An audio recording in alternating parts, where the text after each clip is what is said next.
Everyone. I think we'll start, and hopefully you're hearing me and able to see me as well. And Emily will help me if we're having trouble here to do that, but because I'm not seeing the screenshot, Emily, just as a technical matter. I don't have to, but I just want to make sure that everybody is able to see things and hear things. We are able to see your screen. Okay, great. Well, welcome everyone. It's exciting to be able to share with you today, and thanks for joining this webinar. We had scheduled an hour if we need that, and we'll see, but I hope that I can share some, and also that we'll have some questions from you as well. So please, please stay tuned. Okay, Emily, right now I'm having trouble advancing. There we go. If you have technical problems, which I might have some, contact Emily Reese at MHS during this. And as I said, we do hope to have some time for you to have questions or comments. And so please use Zoom. We'll be using that format today, where if you go to your control panel on Zoom, there will be a Q&A button. Please write it in, and later Emily will help moderate that. This past April, I was honored to be selected for the China Executive Exchange program, and was very pleased to be in China for the month of April. Many of you know me. I'm Emerson, in case you don't, and work for MHS, and also as part of that work with the Anabaptist Provider Group here in Pennsylvania. It's a group of 17 retirement communities. And also I do some consulting through MHS. Prior to that, I worked at Messiah Lifeways and Philhaven. I was asked to go to China and to a place called Nanping in Fujian province, which you see here on the screen, the location of Nanping. And I'll be describing a bit more about that. But if you know where Taiwan is covered in the map here, right where it says Nanping, where the second or the third N is Taiwan, and sort of almost straight across is Nanping. And to give you some sense of context of where I was. I arrived in actually Shanghai and was joined by Fran, who works for the China Christian Council, which I'll be talking some about. The China Christian Council is an association or a group of all the Protestant churches in China, and they have a very active social ministries program, and they are the MHS's partner in China that helped to arrange this visit. Fran is the primary coordinator of all this, and I relied on her a great deal. She was a great person, a great help. And she got me from the airport to the train station to Nanping, stayed a few days to help orient me. She went back to Shanghai. And then on the return trip, she came to Nanping to get me and take me back to Shanghai. But her efforts were much appreciated. So this is when we arrived in Nanping. These are some pictures of Nanping, actually from where I stayed. And I'll be talking more about that. But as you see, Nanping is along a river, between the river and mountains, and it's a city of about 500,000 people. And in the general region, there's probably 1 million or 1.5 million. But Nanping itself, there's about 500,000, which in China is a very small city. This some more scenes along the Min River in Nanping. On the left is a bridge that I went back and forth almost every day on. From the nursing home where I was staying over into sort of the main commercial section of Nanping. A lot of people walk this bridge every day. There's a train that goes once a day, so it was pretty safe, and it was easy access. On the right, I wanted to show you all the gardens. There are just gardens everywhere, along freeways, train tracks, rivers. Many active gardens and gardeners, and it was interesting to see how they approach their gardening in China. Here's just another scene from Holy Love Nursing Home, which I'll be talking more about in a moment. But along the river at night, but also you see the tall building on the right-hand side, many new skyscrapers or these buildings of 30, 40 stories being built all over Nanping, all over China. And you get a sense of some of the things that are happening there.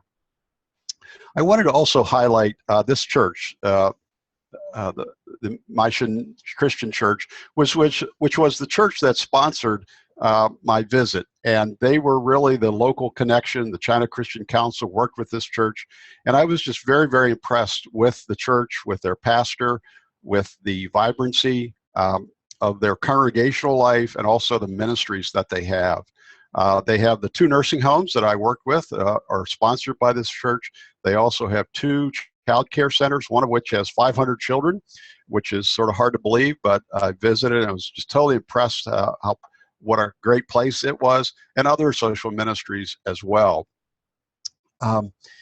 The church is very integrated into life in Nanping, and this picture, I think, symbolizes that in many ways. It's not what I thought of as, quote, communist China, in terms of the visibility, the involvement of this church in city life. This is actually, you come across one of the many bridges, but it's a main bridge in Nanping, and you immediately at night see this church just lit up in neon. And I think it sort of says who they are and what they're about.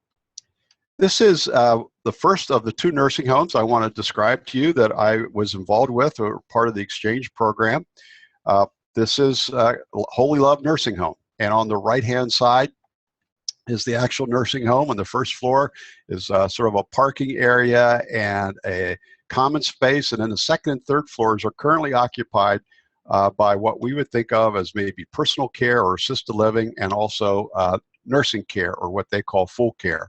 The top floors are yet to be filled. So this is really a fill-up phase that's been in operation about 2 years. On the left side, the white building, the white brick building, is actually where staff live, and on the first floor is the main kitchen for the whole facility, as well as dining areas for more independent living residents and staff. The white building is where I lived on the 5th floor. Is where I had my apartment. And we'll talk more about this, but many staff live and eat at the nursing home in which they're employed. This facility has a neat history. It was actually given to the church to become a nursing home by the owner of the factory. His grandparents were Christian, his parents were not, but he was coming into renewed understanding of his faith and wanted to give this building, this facility, to the church to start a nursing home, which they did. And if we have time, we can talk more about it, but it's really a group of investors from the church who are the primary sponsors behind this nursing home, the Holy Love Nursing Home. Well, I arrived on a Wednesday evening about 5 o'clock and had dinner together, and after dinner they said, oh yeah, by the way, we're having a big celebration tomorrow, and we're really happy that you're here, and we want you to be one of the main speakers. And what's happening tomorrow morning is that we finally got approval after 2 years of operation by the government to be a nursing home, and we have a new name that we're going to unveil and celebrate. And so get ready, and we're really happy that you're here. So that was an interesting introduction to this, but it was a great to be a part of it and to be there and to represent really MHS and really the U.S. in the sense of nursing homes. This picture, I just quickly wanted to point out some of the people that are here because this represents part of what I experienced in terms of working together and collaborative relationships.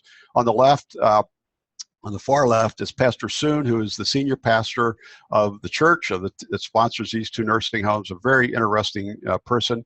To my left and right are representatives of the China Christian Council, sort of at the national and regional level. They were there for this celebration as well. And then the other 2 gentlemen that you see more toward the middle the one is actually from the government and one is from the Communist Party. And I had a number of interactions with members of the Communist Party as well as the government, very fascinating discussions. And then the person with the tie is actually the director of Holy Love Nursing Home, and I'll be talking more about him in a moment. This is just a part of that celebration. The area is sort of a parking area that they made into a multi-purpose room, a community room. And you see I was there, Mr. Emerson, that's how they usually referred to me. This is the entrance to the Holy Love, and I'll be describing each of these people who are in this picture a bit more, but you get a sense of what the main entrance looks like. This was on the second night that I was there. They had the staff of the nursing home had a meal for me, a special meal, a welcoming meal. And it was just a great experience. They had prepared it. They were obviously excited and happy to share, and wonderful hospitality throughout this whole visit. I can't say enough about that. And I wasn't sure everything I was eating, but most of it was very, very good. This is also a dining area, actually, where residents ate, and also just sort of a lounge type area to give you some sense of what that was like. This is another dining area, actually, where more independent living, or most of them would be more what we would think of as assisted living, and as well as staff ate in this dining area. And interestingly enough, not dissimilar to many U.S. nursing homes, the men ate at one table and the women at another. And so this is the men's table, and they're having dinner together. I also attended a number of staff meetings. This was a morning staff meeting of the staff, and they would get together, not unlike in many U.S. nursing homes, to talk about what had happened in the last 24 hours and what might be coming up. These would be what we would think of as nursing assistants or frontline caregivers. And the lab coat, what we would think of as a lab coat, is a very typical part of the dress or uniform in China. Also, each morning, the leaders of the nursing home do rounds, and on a number of occasions, I joined them for the morning rounds as we visited every resident in the nursing home. There are 75 in this nursing home. I took this picture because, and may want to get into this a bit more, of how China is both person-centered and institutional in their model. And you can decide which is primary, but this is sort of one of those things where the past becomes the future, and it really in some ways is a universal worker idea. That's one reason I showed this, because in this picture there are persons from dining who are working, and there's also frontline caregivers who are working. And what they're making are dumplings. Every Sunday there are dumplings. Dumplings are a specialty in China. They're very difficult, very time-consuming, and but they're wonderful to eat. I learned to enjoy dumplings very much, all kinds with different kinds of stuffing. But here they're getting ready. This is a Saturday, I believe. They're getting ready for Sunday and working together to provide that for both residents and staff. This is another experiment in person-centered care that I wanted to highlight, and that was one of the things that I talked to them about in some of the seminars that we had, is what we would understand person-centered care to be. And they said, well, we want to do something when you leave. And so the night before I left, they had an American barbecue to thank me. But what they also did, which was very unique for them, and to me it was very rewarding, is this was the first time they had sort of a special event. It was outside. It was different than anything they'd ever done, and they included both residents and team members, staff, in this. So it was really a joint venture, and it was just a wonderful time. There was music and dancing, and they very much enjoyed this, as I did as well. Well, the second nursing home that I was working with and part of the exchange was Kind-Heartedness Nursing Home. And this is an older nursing home that the church started about 20 years ago. So it's been around, it's well established, has a great reputation, different part of the city. It's actually up on top of a hill on a winding, hilly street. And this is the Kind-Heartedness Nursing Home. This is, again, a picture outside. I learned, I think it was on the last day I was there, that this sign, I think, actually says something about Mr. Emerson, or Dr. Emerson. Welcome, we're glad to have you here. I, of course, wouldn't have known that, but they said, oh yeah, hey, this sign's about you. I thought, oh really? So anyhow, that was a picture, and I'll talk again. These were the main people that I was working with. Another thing that I found interesting at Kind-Heartedness was this outdoor exercise area. that you would see residents frequently out doing various things there. This is, I want to show you some pictures inside the nursing home. And this is one of the dining sort of lounge areas. On the left is a volunteer, so they have volunteers that help out in a variety of ways. And then you see the team members who work there, and they wanted to get their picture taken with me, which I appreciated.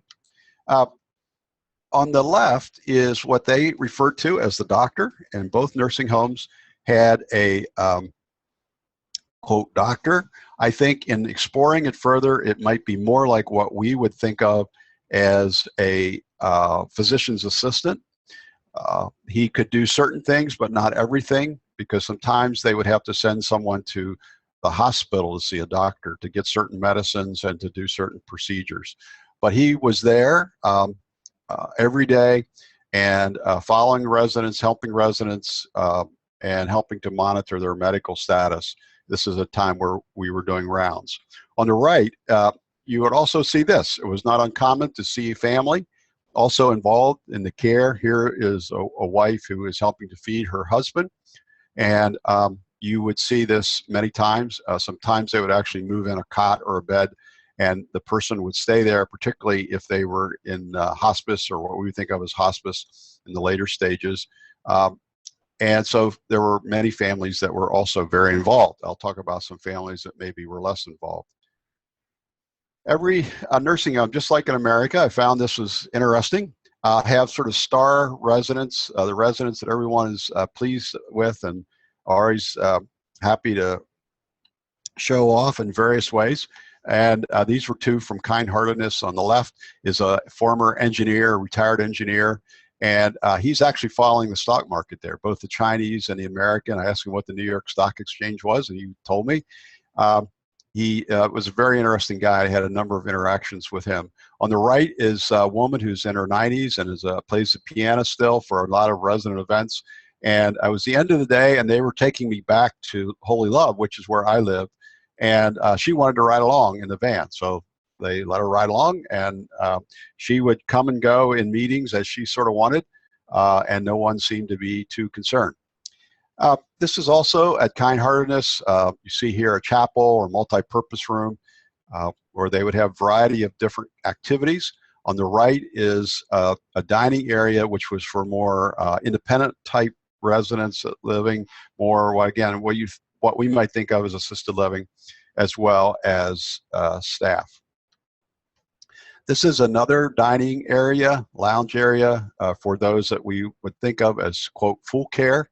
And so to give you a sense of what that is like and the experience, you see the windows on the left.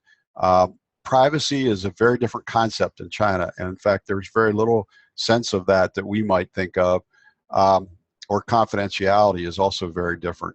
So in fact, even when there was a private room, which there were for some of the more sort of independent living residents, they still had a window in their door so that staff could look into their room to see how they were doing. And they thought that was good care. And whereas we talked about, I said in America that would not be acceptable and people wouldn't like that. So these are some of the differences you see, I think, in culture. You could also think of it as more institutional, but I think you can also think about it in terms of culture and how the cultures may be different.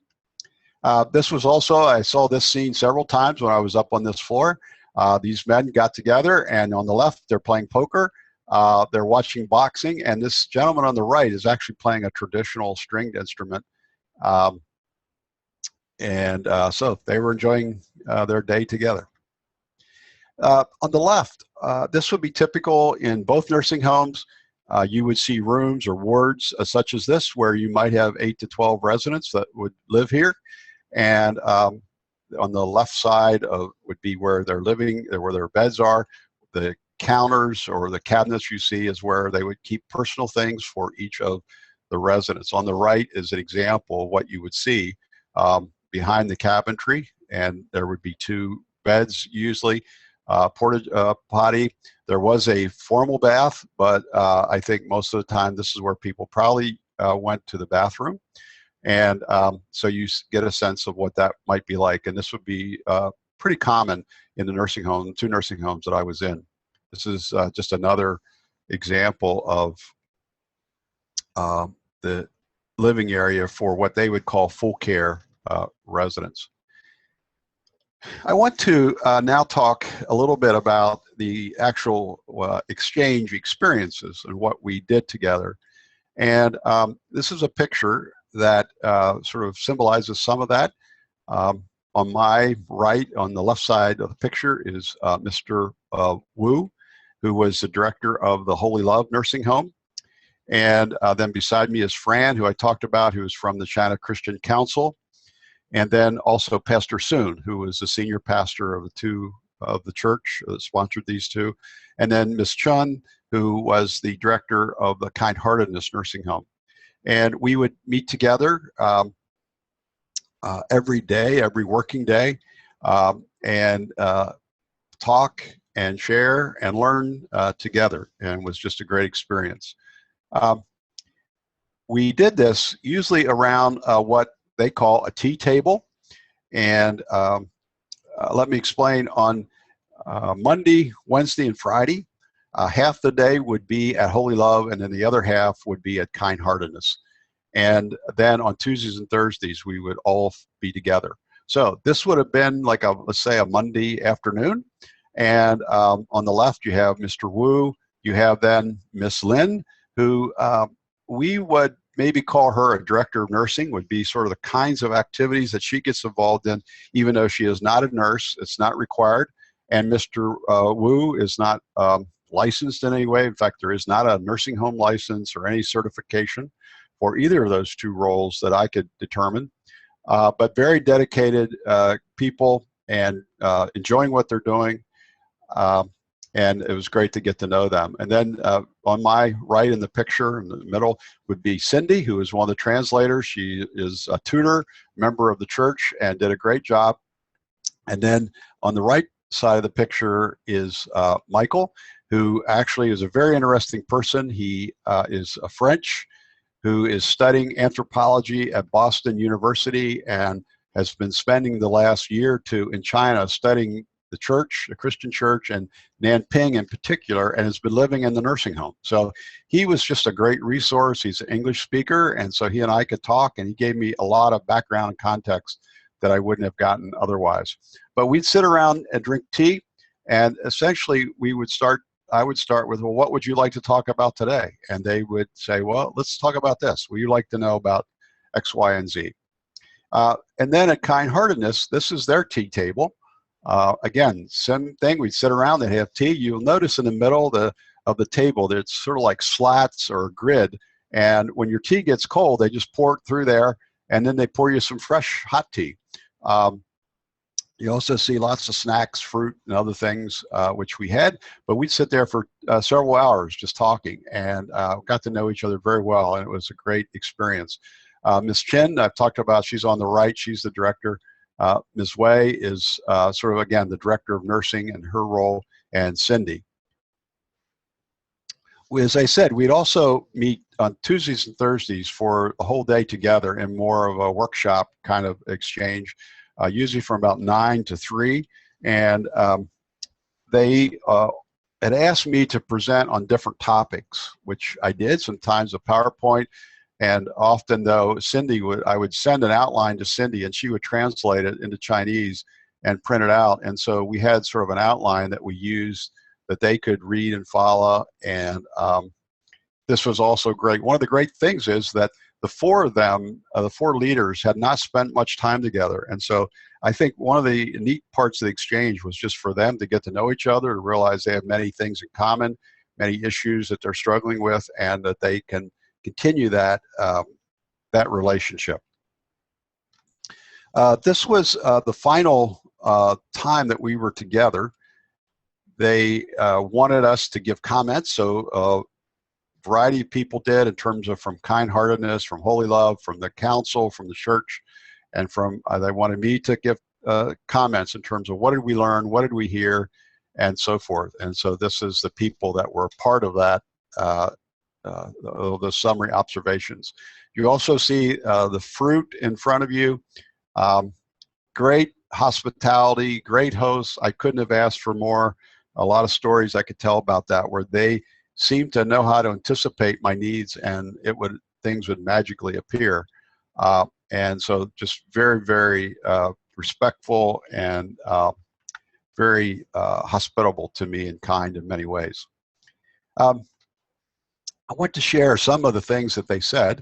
Ron Yoder, who works with MHS and coordinates MHS's international initiatives, sent an email asking for Ms. Chen and Mr. Wu to give some comments. This was since I returned here in the last few weeks, for them to give some comments about their experience. And these were some of the things that they wrote and were translated. Hopefully it accurately reflects what they said in this. But as you see here, some of the challenges that Ms. Chen acknowledged or wrote were management issues. The professional quality of our staff needs to be improved. I would say one of the common things that they have with the U.S., that China has with the U.S., is staffing and how to retain, recruit, train staff is a significant issue, and one in which we spent a great deal of time. And they wanted to know how we did that in the U.S., and I talked about that's also a challenge for us, but some of the things that we do. One of the challenges that they have, which is different than ours, is that the society is really in transition at this point from where the employer provides lodging and food, sort of takes care of you. It seems as though Chinese society is moving from that kind of work culture to one in which we would be more familiar with, where the company is not responsible for your every need, for your housing, for your food. And so nursing homes are sort of caught in that transition. So they're still providing that. They're not sure how to sort of financially move beyond that, but they're finding that young people are not as interested in that that structure of employment. And also young people have many opportunities today that they didn't have before. China is growing economically. There are people are moving, there's urbanization. So young people can get most any kind of job they want, and most do not want to work in a nursing home, unfortunately. And they said, not dissimilar to what we experience, that many people are embarrassed to say, I work in a nursing home. It's not cool. It's not what people expect of you. And so that is a challenge for them. And so they're trying to find their way through that. But clearly, for most of the staff that work there, this is a part of their Christian calling. They see it as a part of their faith. They're there because they're Christian. And they use that in their recruiting in terms of trying to impress that upon people. And so it's not dissimilar to some things that we might do here. Getting medical services is another aspect. One of the things that I found was that really in China, the family is very central to making decisions about resident well-being and the care that they receive, more so than in the U.S. They have a different sense of personal rights, and I would say the family is a primary factor. It seems though, while there are many positive families, they are also asking me, what would you do if a resident fell and you thought they should go to the hospital, but the family said no? In China, if someone falls, you don't call 911 like we might, or call the doctor. The first thing you do there is call the family and say, what would you like us to do? And so families sometimes say, well, we don't want you to do anything. And so the nursing home gets very concerned about how to be helpful to the resident, how to manage the resident if the family says no. For example, I learned that it seems as though much of the medicine that might be prescribed needs to be paid for by the resident or the family. And so some families are not willing for people to get medicine because they know they're going to have to pay for it. Obviously, there are other resident families that are very helpful and do not take that approach. So staffing and medical attention is a challenge for them. This is some things that Ms. Chen said that she learned as a part of this, that we were able to ask questions faced in our daily management and learned of good suggestions and solutions. I'm glad she feels that way, that this was a helpful exercise. And this was also interesting to me to see her say this, that we learned we should encourage our staff rather than blame them. That is somewhat of a new concept, I think, for China, to be thinking differently about staff and how they relate to them. And so we did talk a lot about sort of your attitude and how you bring that to the workplace. Also, this next one I also found interesting, that we learned that reform and innovation is necessary. As I've already, I think, begun to talk about, there are a lot of changes going on in China, and I think they're beginning to realize they need to change also. They can't just keep doing the same thing. So that's not unlike here in the US. We may be needing to do that in a different way than China, but China home, particularly the faith-based homes, are in a place where they need to begin to think about organizational growth and development, begin to think about things in a different way. These are some of the challenges that Mr. Wu listed.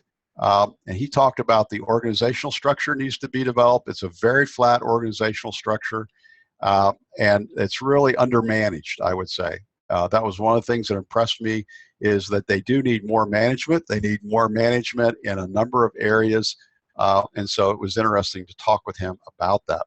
He also, I found this interesting, that he highlighted the person-centered model.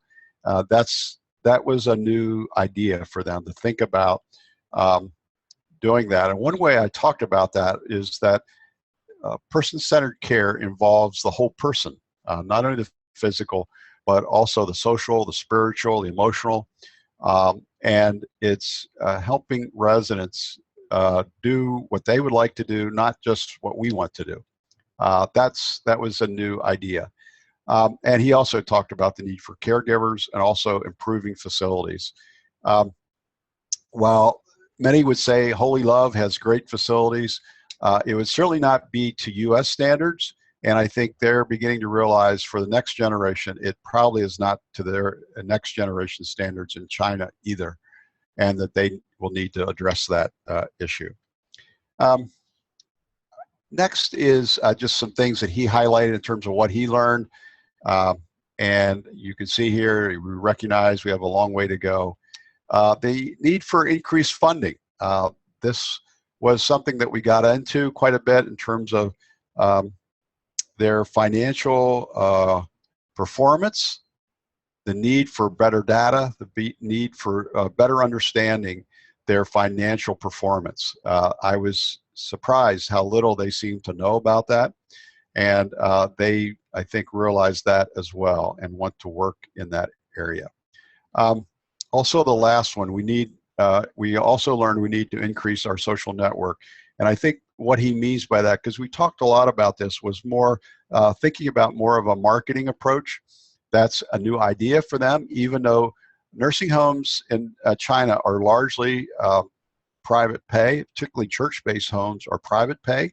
There is no government subsidy for nursing home care in China, unless you're maybe a government worker or party leader, then there may be, but for most people, there are no subsidies. And so you're responsible. And so they're really in a private pay market, even though they don't think of it in that way.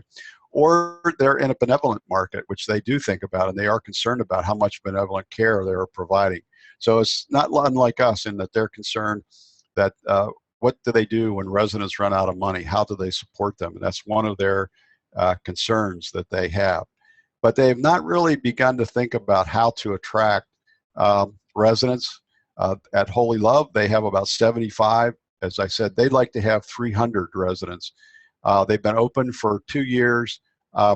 They're sort of stalled right now. They need 100 to be financially viable. And so we talked a lot about that, and that's maybe should be a priority for them. And how would you do that in China? And so it was an interesting discussion. I wanted to just list some things that I learned and try to end soon here so you can be thinking of some questions, and I hope you're sending some to Emily. One is that China probably has too few regulations and that we have too many.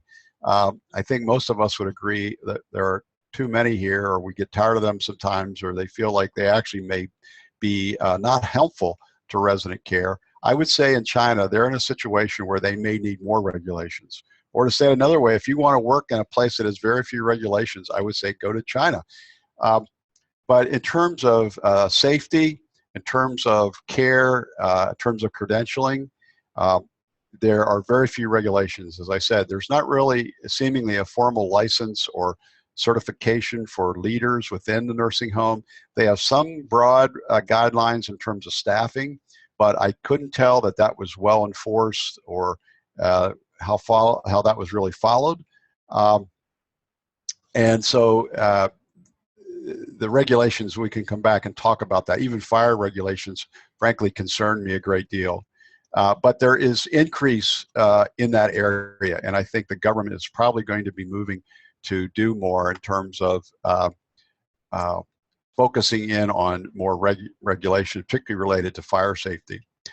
Many similarities in what residents and staff face and experience. You just get into these odd situations, and you know, where we disagree with staff or residents, and what do you do and how do you handle it? Not unlike the U.S. So that was impressed upon me. Another thing that I was impressed by and thought we could learn from is just the collaborative activity between the nursing homes, the sponsoring church, the government, the Communist Party, which is a key factor there, and the China Christian Council. Obviously, all those, when I was at various meetings and meals, they know each other well, they work together, they're trying to make it work, even though they come at it in different ways. But the Communist Party I was particularly interested in, and the government, seems very pleased to be working with Reverend Soon. And I think it's partly because he's made a real attempt to do that, to work closely with them. I thought that there's something there for us. The other thing is, how can I help encourage the kind of hospitality, the toasting at meals, which was quite an experience that I enjoyed, and just great hospitality there. One of the things that I came away with, and some of you have heard me maybe talk about this in the US, but I think it applies in China as well, is that they're moving from what I would call mission ministry to a business ministry, or at least they need to probably move to more of a business ministry if they're going to do well in the future. A mission ministry is, you know, can survive on volunteers, on contributions, on generalized expertise. But nursing homes here and in China probably can't survive that way. That we need to think of in a business ministry, it's more than volunteers, more than contributions. There's aspects of a business and aspects of a ministry. In China, I talked and observed at least 4 areas that they need to become more business ministry oriented, more sophisticated in how they're thinking about things. One is what you might call occupancy management or marketing, just a better sense of who is their target market, how to get them, who are they, how to afford them, the whole admission process. We talked a lot about that. They said, well, do you have agreements for everybody in your nursing home? And do you make them sign it before they actually move in? What if they don't want to? Can they wait and sign it later? Just a lot of things like that. And they're sort of, we take all persons regardless. And there's also a sense of if we build it, they will come. Financial reporting, they need to really focus. I couldn't tell that they had a very good sense of their daily expenses, expenses for each resident per day, or even what revenues were, and how the comprehensiveness of the reporting or the projections that they were able to do, and so forth. Human resources, we've talked some about that. Care improvements also. When I first was asked to go to China, the focus was somewhat on really caregiving, best practices, and sort of how to improve care, training related to that. And that's obviously needed. But the longer I was there, I became more impressed with the need to really focus more on the management, to focus more on putting the infrastructure in place in terms of building a strong organization, and to make sure that's in place. An example of this, which relates also to human resources, is frontline caregiving staff are supposed to have 2 days off a month. And I didn't say a week, I said a month. That's sort of the standard that they have. And so you can see maybe why they're having trouble recruiting staff, even though in China that's not totally atypical. but they're having trouble even giving people 2 days off a month because of short staff.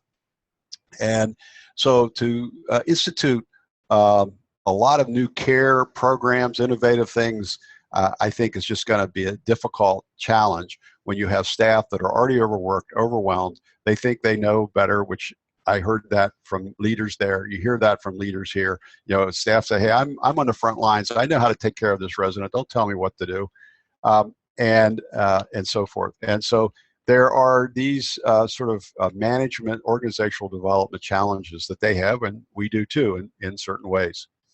I just want to quickly talk about a few experiences that I had in and outside of the nursing home. Up on the right left, you have sort of the new Chinese family. One of the things we didn't talk about is how China is experiencing an age wave, and their demographics are actually more extreme than ours in terms of more older people to young people. Part of that is the one-child policy. Part of that is people are living longer due to better health care and urbanization. And so, but this was neat to see. You see these two children. This is sort of the new Chinese family. On the right, you would be on a train and all of a sudden these new cities would just pop up. It was incredible. In the middle is the kind of food that I would eat. It's fancy meals and where we would do a lot of toasting. And the guy on the left, I have to, that's a great marketing technique. He had goat cheese, and you could see that it was fresh goat cheese. A park on the right, which was started in, I think, 2060 AD. So just to give you a sense of perspective. This is where I lived on the left. Some have wondered about that. This was my room that I slept in.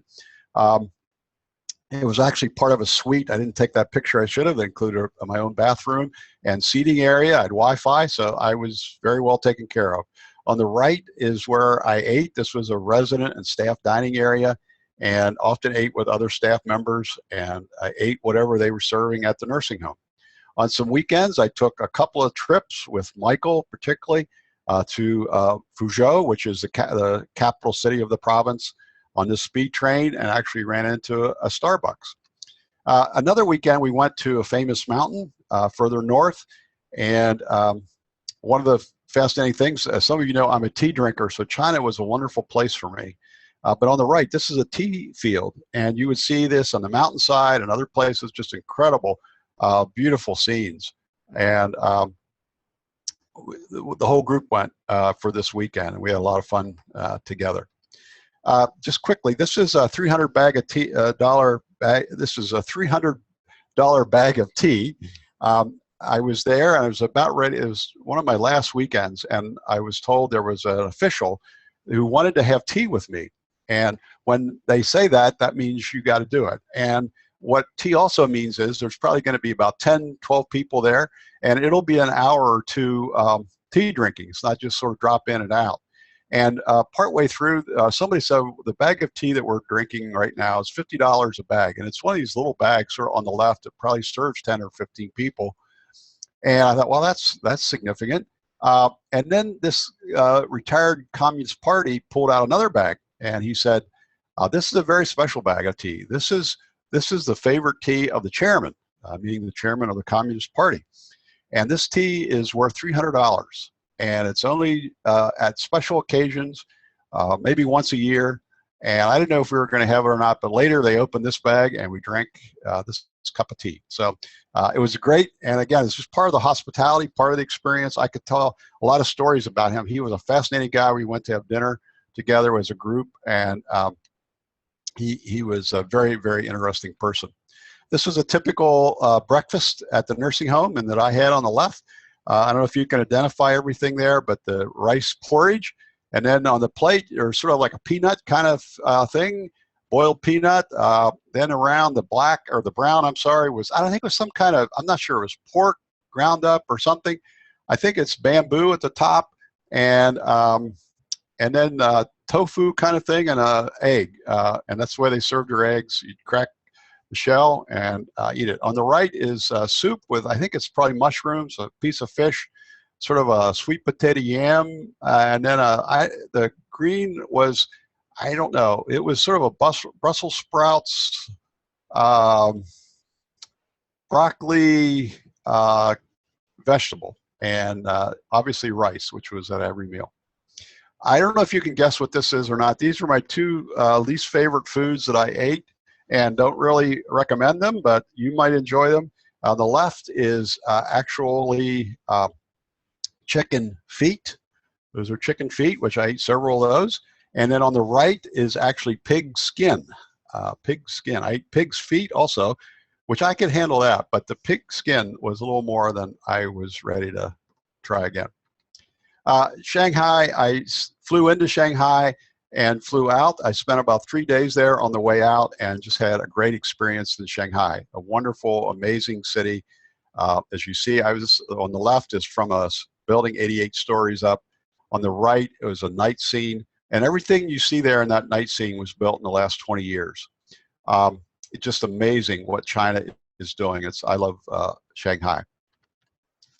This is a shot that I really liked in Shanghai because it symbolizes everything going on in China in the background.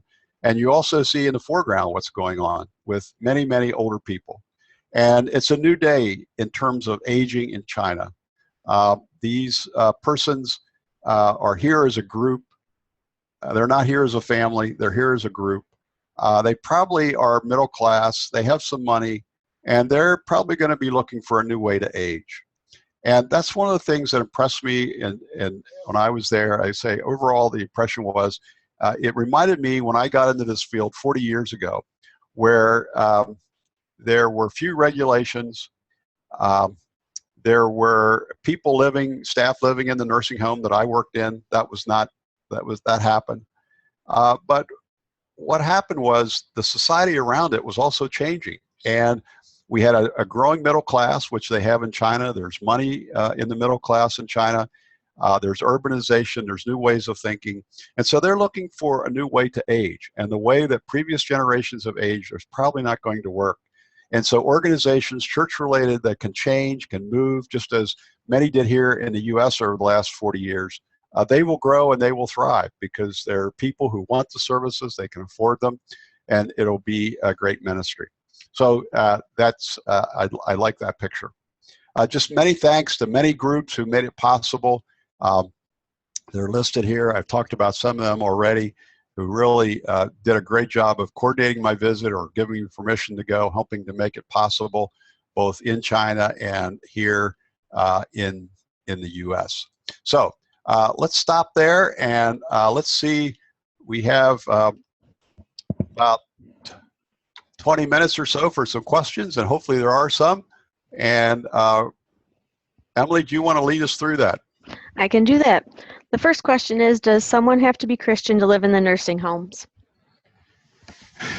They do not. And but that was a question that I got. They wanted to know if that would be true here in the U.S. And and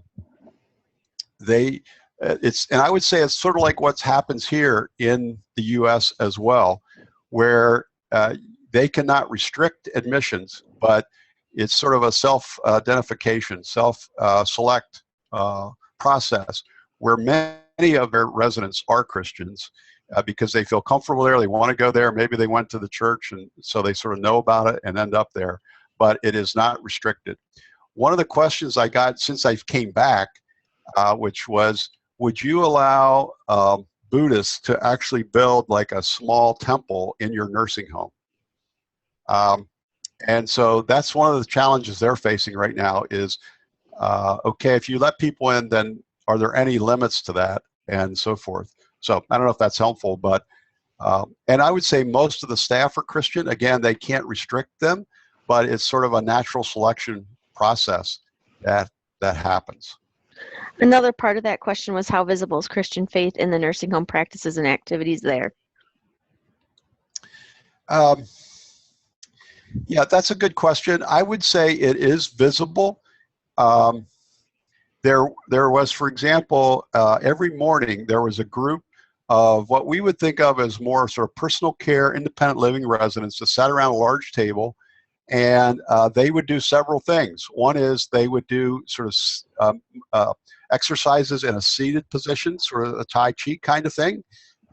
But they would also usually read scripture, at least that's what it seemed like. It seemed like from a Bible, and then they would sing a hymn because some of the songs, the tunes I recognize. So that would not be unlike what we would have in many of our nursing homes or assisted living facilities in the morning. You probably saw there were some crosses in some of the dining rooms and so forth. So there is a Christian presence. They have a chapel service at a Sunday morning service at both of the nursing homes that would be led by persons from the congregation. So it would not be dissimilar to what we would have in many of ours. Okay. The next question is, did the $300 bag of tea taste better than regular tea or dollar tea? Well, you know, it's fascinating. I couldn't, frankly, I couldn't tell a difference, but it was good. And they talk about tea like we would talk about coffee or wine. I mean, they can tell you where it was grown, what type of soil it was grown in, how long it was harvested or cured, or all kinds of things. It was amazing to hear them talk about it. And I'm not a coffee drinker, so I didn't care, except they kept trying to push coffee on me because they thought every American had to drink coffee. But it would have been hard to get a good cup of coffee where I was, actually. So I was happy that I was a tea drinker. I enjoyed it. And so, yeah, anyhow, maybe that's enough on that. The next question is, with the goals of one child and there being less people working in the future, do they believe there will be funding for services since there will not be many family members? Well, I would say as a society, they're concerned about what's happening right now. And that's part of why the government has been encouraging churches to grow nursing homes, both expand current ones as well as start new ones. They've been supportive. They haven't necessarily provided funding for that yet, but they have been providing encouragement and approvals for churches to move forward. I think some would say that the demographic changes could be the sort of the Achilles heel for Chinese society and Chinese economy. And with people living longer and with the one-child policy, there are some significant issues. So I don't know if that addresses that exactly, but there is a lot of concern about that. Okay, the next one is, will more MHS executives go back and exchange information, especially those in clinical and HR and finance roles? What's the future of this partnership? Fascinating.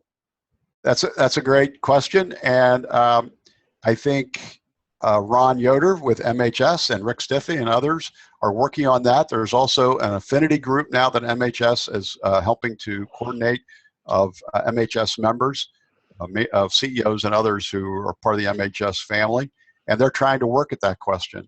They're trying to coordinate that with the China Christian Council to be respectful of what do they want, what's most helpful to them. And so I think they're trying to figure that out right now.